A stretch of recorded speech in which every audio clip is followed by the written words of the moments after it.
ఆ తర్వాత మనకు బాగా ఆత్మీయంగా ఉన్నటువంటి వాడు ఎన్టీ రామారావు.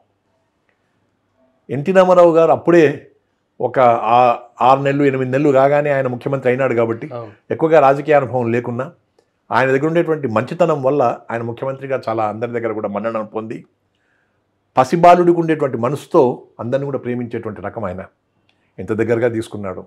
మధ్యాహ్నం పూట కూడా మీరు ఇక్కడే ఉండండి అని చెప్పి తాను స్వయంగా వడ్డించి నాకు వడ్డించి తాను భోజనం చేసినటువంటి తండ్రి లాంటి వాడు మాకు ఎన్టీ రామారావు గారు. ఆయన ఉదయం 4:30 ఆఫీస్ కార్యక్రమాలకు వచ్చి కూర్చునేవాడు.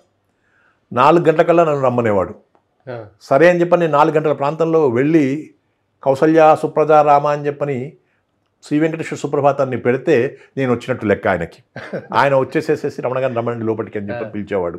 ఒక్కొక్కసారి చెప్పుకుంటూ ఉంటే ఒక రకంగా ఆనందం, ఒక రకంగా పులకరింత, నేనేనా అలా చేసింది అనేటువంటి ఫీలింగ్ కలుగుతూ ఉంటుంది. ఆ తర్వాత ఆయనకు వార్తలు వినిపించడం కానీ చెప్పడం కానీ విషయాలు కానీ ఏదైనా విషయం చెప్పినట్టయితే రమణతో మాట్లాడదామని చెప్పని ఆప్యాయత కానీ అన్నీ కూడా ఉండేది. అప్పుడు చంద్రబాబు నాయుడుకి ఎన్టీ రామారావు గారికి ఉండేటువంటి అన్యోన్యత కూడా చాలా గొప్పది. చంద్రబాబు నాయుడుకు ఉండేటువంటి కార్యదక్షత వల్ల ముఖ్యమంత్రి గారిని సాధ్యమైనంత మేరకు మంచి స్థితిలో ఉండాలని చెప్పనేటువంటి ఆలోచనతో ముందుకు తీసుకుపోయినటువంటి మంచి వ్యూహకర్త చంద్రబాబు నాయుడు గారు. ఎన్టీ రామారావు గారి దగ్గర ఏంటంటే చంద్రబాబు నాయుడు గారితో ఒకసారి ఇలా ఆ విషయాన్ని గ్రహించి తనకు తానుగా నటుడు కాబట్టి తన యొక్క సమర్థతతో తన యొక్క నాయకత్వ లక్షణాలతో ముందుకు సాగేటువంటి వాడు. ఆయన నన్ను అద్భుతంగా ప్రేమించేవాడు. ఉదయం 4:30 నుంచి నువ్వు ఇక్కడే ఉండాలి, మీ ఇల్లు ఇక్కడే ఉండాలి, కావాలని చెప్పి నేనే క్వార్టర్ ఇస్తాను, తర్వాత మీరు ఆఫీస్కి పోవాల్సిన అక్కర్లేదు, నా దగ్గర ఆఫీస్ పెట్టుకోండి. ఈ రకంగా ఒక కుటుంబ వ్యక్తి ఎలా మాట్లాడతాడో, ఒక పెద్ద ఆయన ఎట్లా మాట్లాడతాడో కుటుంబంలో ఆ రకంగా మాట్లాడి అంత ప్రేమగా చూసినటువంటి ఎన్టీ రామారావు గారికి నమస్కారం. ఇంట్లో వాళ్ళందరూ కూడా అసలు ఈయన పనిచేస్తున్నారా లేకపోయినట్టయితే ఏమిటిది అనేటువంటి రీతిలో ఆయన వాళ్ళు భావించేవాళ్ళు. 11 గంటల దాకా అని చెప్పంటే రాత్రి 9 గంటలకు పిలిచేవాడు. తాను భోజనం చేసేసి పడుకోబోయే ముందు పిలిచి అడిగేవాడు, రేపు పొద్దున మనం ఏం చేద్దామని చెప్పి అనుకుంటున్నామని చెప్పుకునే. నిజంగా అంజయ్ గారు ఒక విషయం నేను చెప్పాలి ఇక్కడ. మంగళంపల్లి బాలమురళీకృష్ణకును ఎన్టీ రామారావు గారికి కొంత మనోభావాలు వైరుధ్యం వచ్చింది. ఆ వైరుధ్యం వల్ల ఈయన ఒక ఆలోచనతో తీసేయాలని కాదు కానీ తెలుగు విశ్వవిద్యాలయాన్ని మనం ఏర్పరిచినాం కదా అనేటువంటి అభిప్రాయంతో తక్కినటువంటి వాటిని కూడా బ్యాన్ చేస్తూ మంగళంపల్లి బాలమురళీకృష్ణ గారి యొక్క ఆస్థాన కవి పదవిని కూడా తీసేసిన తర్వాత మంగళంపల్లి బాలమురళీకృష్ణ గారికి కొంత క్రోధం వచ్చేసేసి నేను ఆంధ్రప్రదేశ్లో అడుగుపెట్టాను, నేను ఇవాళ వెళ్ళినాను అని చెప్పంటే మళ్ళీ ఆంధ్రప్రదేశ్లో కార్యక్రమం చెయ్యను అన్నంత సీరియస్ అయ్యాడు. అలాగే ప్రవర్తించాడు. ఒక రకంగా నాకు అనిపించింది, ఇరువురు కళాకారులు, ఒక మహానుభావుడిన మేరునగము, ఆయన ఒక మహానుభావుడు వింధ్యా పర్వతము, ఈ 2 పర్వతాల మధ్య ఈ భేదభావాలు ఎందుకు అని చెప్పని అనిపించి లక్ష్మీపార్వతి గారితో మాట్లాడితే ఆమెకు సాంస్కృతికమైనటువంటి అనుబంధం ఎక్కువ కాబట్టి బాగుంటుందండి, ఏం చేద్దామంటారు అన్నాడు. వీళ్ళిద్దరిని కలుపుతానమ్మా నేను, మీరేమనుకోకపోతే అని చెప్పి అన్నాను నేను. అంతకంటే మించినటువంటి ఏముంటుందండి, ఇద్దరు కళాకారులు కలిసినట్టయితే రాష్ట్రం అంతా కూడా సుభిక్షంగా ఉంటుందని అమ్మగారు అన్నారు. అప్పుడు బాలమురళీకృష్ణ గారితో నేను మాట్లాడి స్వామి మీరు మద్రాసులో ఉన్నారు, తెలుగునాట మీ యొక్క కచేరీ లేకపోతే ఎట్లాగా అని చెప్పంటే నేను ఒక మాట అన్న తర్వాత రాను కదండి అందుకోసం అని చెప్పని అన్నాడు. ఎన్టీ రామారావు గారితో ఆయన మాట అన్నాడు కదండి, ఆయన పట్టింపు ముడిది ఉంటే మనం ఏం చేస్తామని చెప్పండి అన్నారు. ఒకవేళ ఆయన వస్తే మీకేం పర్వాలేదు, అంతకంటే భాగ్యం ఏముందని ఎన్టీ రామారావు గారు అన్నారు. మీరు వస్తే బాగుంటుందేమో ఆయన పిలిస్తే అని చెప్పి ఆయన పిలిస్తే నేను రాకపోవడం ఏమిటి అని ఈయన అన్నాడు. వారిని పిలవడం, వీరు వారిని ఆహ్వానించడం, ఇరువురిని కలిపి రవీంద్ర భారతిలో మంగళంపల్లి బాలమురళీకృష్ణ గారి యొక్క గాన కచేరీని ఏర్పరచడం, రవీంద్ర భారతిలో అద్భుతంగా బాలమురళీకృష్ణ గారిని ముఖ్యమంత్రి స్థాయిలో ఎన్టీ రామారావు గారు సత్కరించుకోవడం, ఇవన్నీ కూడా కన్నుల పండుగగా ఉండేటువంటి పరిస్థితి. సాంస్కృతికమైనటువంటి వైభవం అప్పుడు మనం గమనించాం. మరపురాని అనుభవం అన్నమాట. ఇది నేను చెప్పడం నా యొక్క ధర్మం. మీరు ముఖ్యమంత్రి దగ్గర ఉండేటువంటి అనుభవాలని చెప్పినప్పుడు ఇది మరపురాని అనుభవం. అట్లాగే ఎన్టీ రామారావు గారి దగ్గర మాట్లాడుతున్నప్పుడు ఇంకొక విషయం చాలా గొప్పగా చెప్పుకోవాల్సి వచ్చింది. కులీ కుతుబ్ షా టూమ్స్ అని ఉంటాయి మనకు, సమాధులు. నిజానికి ఇవాళ తాజ్మహల్ ఉన్నది అని చెప్పంటే ఆ తాజ్మహల్ ఏర్పడడానికి కారణం మూలం ఇక్కడ ఉండేటువంటి కుతుబ్ షాహీ టూమ్స్. ఈ కుతుబ్ షాహీ టూమ్స్ అనేది ఏమిటా అని చెప్పంటే మన తెలంగాణని 600 ఏళ్ల క్రితం సుల్తాన్ కులీ కుతుబ్ షా అనేటువంటి వాడు మొట్టమొదట వచ్చేసేసి పరిపాలించినాడు. ఆ తర్వాత ఇబ్రాహీం కులీ కుతుబ్ షా, ఆ తర్వాత కులీ కుతుబ్ షా, ఆ తర్వాత తానీ షా వరకు 6-7 కులీ కుతుబ్ షా వంశస్థులే వాళ్ళు పరిపాలించినందువల్ల పరిపాలించిన తర్వాత వారి వారి యొక్క సమాధులు వాళ్ళు ఏర్పరచుకున్నారు. 7 సమాధులు అక్కడే ఉన్నాయి. ఎక్కడ కూడా ఏ చోట కూడా దేశంలో కానీ ప్రపంచంలో కానీ ఒకటే చోట రాజుల యొక్క సమాధులు లేవు. అంత గొప్పగా కుతుబ్ షాహీ టూమ్స్ ఒక 100-150 ఎకరాల ప్రాంగణంలో ఉన్నాయి. అదంతా కూడా పాత బస్తీలో గోల్కొండ కోట పక్కన. గోల్కొండ కోట ఎంత చారిత్రాత్మకమో కుతుబ్ షాహీ టూమ్స్ కూడా అంత చారిత్రాత్మకం అని చెప్పని ముఖ్యమంత్రి గారితో మాట్లాడితే అలా ఉన్నాయా అన్నాడు. అవును స్వామి, అంత గొప్పగా ఉన్నాయి. కులీ కుతుబ్ షా అనేటువంటి వాడు హైదరాబాదు నగర నిర్మాతగా ఉండి ఆయన యొక్క టూము మన దగ్గర ఎంత గొప్పగా ఉంది అని చెప్పంటే ప్రపంచమంతా కూడా వాళ్ళు వచ్చేసి చూస్తూ ఉంటారు. దాన్ని మనం కాపాడుకోవాల్సిన అవసరం ఉంది. పాడైపోతున్నాయి, వాటిని మరమ్మతు చేయించాల్సిన అవసరం ఉంది. అక్కడ ఎలక్ట్రిక్ విద్యుత్ దీపాలను పెట్టేసినట్టయితే విద్యుత్ కాంతిలో చాలా గొప్పగా మెరుస్తాయి.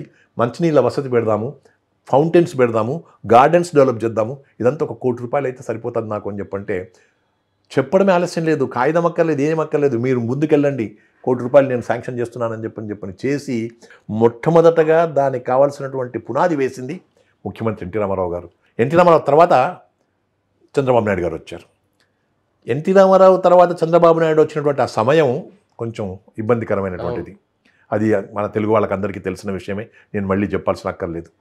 చంద్రబాబు నాయుడు గారు పరిపాలన చేయడానికి కోసం వచ్చిన కొత్తలో ఆయన నేను ఇన్ఫర్మేషన్ కమిషనర్గా ఉంటే ముఖ్యమంత్రి దగ్గర ఉన్నట్టయితే ఇదివరకు ఉన్నటువంటి ఎన్టీ రామారావు గారికి కానీ లక్ష్మీపార్వతి గారికి కానీ నేను ఏమైనా విషయాలు చెప్తానేమో అనేటువంటి అభిప్రాయంతో ఎంత తొందరగా నన్ను అక్కడి నుంచి తీసేయాలనేటువంటి ప్రయత్నం చేశాడు, తప్పించాలనే ప్రయత్నం చేశాడు. చేస్తారు, నాయకత్వ లక్షణం ఉన్నప్పుడు ముఖ్యమంత్రి అయినప్పుడు చేస్తారు. దానికి ఆయన చేసినటువంటి ప్లాన్ నేను అనేది నా కోసమే ఏర్పరిచిన ప్లాను. ఆయన కావాలని చెప్పని టూర్ పెట్టుకోలే, ఓల్డ్ సిటీ టూర్ పెట్టుకున్నారు. పెట్టుకుంటే వాళ్ళందరూ నుండి సార్ మీ దగ్గర కమిషన్ ఇన్ఫర్మేషన్ కంటే మా పాత బస్తీకి చాలా గొప్పగా సేవ చేశాడు కాబట్టి మా పాత బస్తీకి పంపించండి అని చెప్పంటే ఆయనకు కావాల్సింది ఒక కారణం. పాత బస్తీలో అందరు నిన్ను అడిగారు కాబట్టి నిన్ను అక్కడికి పంపిస్తున్నానని చెప్పని అందరి ముందట బద్దం బాలరెడ్డి, అమానుల్లా ఖాను ఎమ్మెల్యేల ముందట వాళ్ళందరూ చప్పట్లు కొట్టారు. కానీ నా మనసు అప్పటికే 10 ఏళ్ళు అయిపోయింది, నేను ఇంకెన్నాళ్ళ పాటు ఉండాలి సార్, ఇప్పటికే నన్ను అన్న అంటున్నారు, అయ్యా అంటున్నారు అన్ని రకాలుగా. ఇక ఒక్క బావమరిది బావ అనేటువంటి మాట మాట్లాడలేదు, నన్ను ఆ స్థితికి తీసుకురాకండి అని చెప్పినాను. కేవలం 6 నెలలు ఉండండి రమణ గారు, వాళ్ళందరూ అడుగుతున్నారు కాబట్టి అని చెప్పని తప్పించాడు. ఆయన దృష్టిలో నన్ను తప్పించాడు. నా దృష్టిలో నాకు ఒక రకమైనటువంటి బాధ కలిగింది, మళ్ళీ అక్కడికే పోతున్నాను కదా అని. కానీ తప్పకుండా నా యొక్క ఉద్యోగ ధర్మాన్ని నేను పాటించి మళ్ళీ అక్కడ చేరినాను. 6 నెలల తర్వాత నన్ను అక్కడి నుంచి తీసుకొచ్చేసి మళ్ళీ తన దగ్గర పెట్టుకున్నాడు, మళ్ళీ కమిషన్ ఇన్ఫర్మేషన్గా. అది 1999వ సంవత్సరం ఎలక్షన్ ఇయర్. ఆయన నన్ను పిలిచి సారీ నేను కావాలని చెప్పని దూరం పెట్టాను, ఏమనుకోవద్దు మీరు, అప్పుడు పరిస్థితులు అటువంటివి, మీరు నా దగ్గర ఉన్నారు కాబట్టి ఎలా చేస్తే బాగుంటుందో మీరు నాకు ఎప్పటికప్పుడు సలహాలు ఇవ్వండి అన్నాడు. చంద్రబాబు నాయుడు దగ్గర ఉండేటువంటి గొప్పతనం ఏంటంటే మహాచతురుడు, కార్యదక్షుడు, తర్వాత నిపుణమైనటువంటి మేధస్సు కలిగినటువంటి వాడు. ఇవాళకి కూడా ఆంధ్రప్రదేశ్లో ముఖ్యమంత్రి అయిన తర్వాత ఆయన చేస్తున్నటువంటి పనితనం చూసినట్టయితే మనకందరికీ ఆశ్చర్యం వేస్తుంది, ఆనందం వేస్తుంది కూడా. చేస్తున్న విధానం కూడా బాగుంది. ఎవరితో ఎంతవరకు సయోధ్య ఉండాలి, ఎవరితో ఎంతవరకు చేయాలి అనేటువంటి రకంగా కూడా ఆయనకు తెలిసినంతగా తక్కిన వాళ్ళకి తెలియదు. పనితనంలో, పని చేయడంలో, పని తీసుకోవడంలో చంద్రబాబు నాయుడు నంబర్ 1. ఎందుకు ఈ మాట చెప్తున్నానని చెప్పంటే ఆయన ఒక మాట అన్నాడు, రామారావు గారికి ముఖవర్చస్సుంది, మహానటుడు, జనాన్ని ఇట్లా ఆకర్షిస్తాడు. నాకు అంత లేదు కదా, నేను ఎట్లా చెప్పు రమణ, నన్ను ఎవరు చూస్తారు చెప్పు. ఆయన మహానటుడు, జనాన్ని ఇట్లా ఆకర్షిస్తాడు, ఆయన ఒక్కసారి సోదరీమణులారా అంటే సరిపోతుంది, జరిగిపోతుంది, నాకు అలా కాదు కదా అన్నాడు. సార్ రెండవది ఆయనకు ఉండేటువంటి కరిస్మా చాలా గొప్పది, దేశం మొత్తం మీద కూడా గమనిస్తారు. నాకు అటువంటిది కాదు. నేను ఇంకొక విషయం ఇక్కడ చెప్పాల్సింది ఏంటంటే ఆయన మాట్లాడినట్లయితే అందరూ ముగ్ధులైపోతారు. ఏది మాట్లాడినా సరే నేను అంత గొప్పగా మాట్లాడలేను, నేను నా పని మందమే మాట్లాడతాను, నేను పని వరకు మాత్రమే మాట్లాడతాను. అది ఎవరికి ఇష్టం చెప్పు.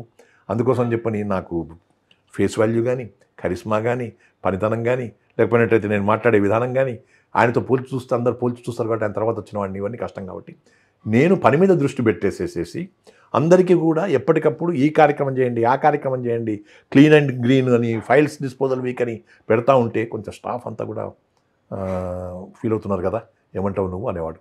ఫీల్ అవుతున్నారు సార్, వాళ్ళు ఇబ్బంది పడుతున్నారు, మనకు కొంచెం కష్టమవుతుంది, సీఎం గారిని ఎప్పుడు చూసినా మనల్ని ఇబ్బంది పెడుతున్నాడు ఏమిటి అనేటువంటి ఫీలింగ్లో ఉండేటువంటి వాళ్ళు కూడా కొంతమంది ఉన్నారు, ఇది మనకు నెగిటివ్ కావచ్చు అని చెప్పిన మాట నేను దాన్ని చూసుకొని కొంచెం ఆగినట్టు చేసేసి మళ్ళీ తప్పదు కదా అని చెప్పని తన యొక్క స్టైల్లో. కానీ పని రాక్షసుడు చంద్రబాబు నాయుడు.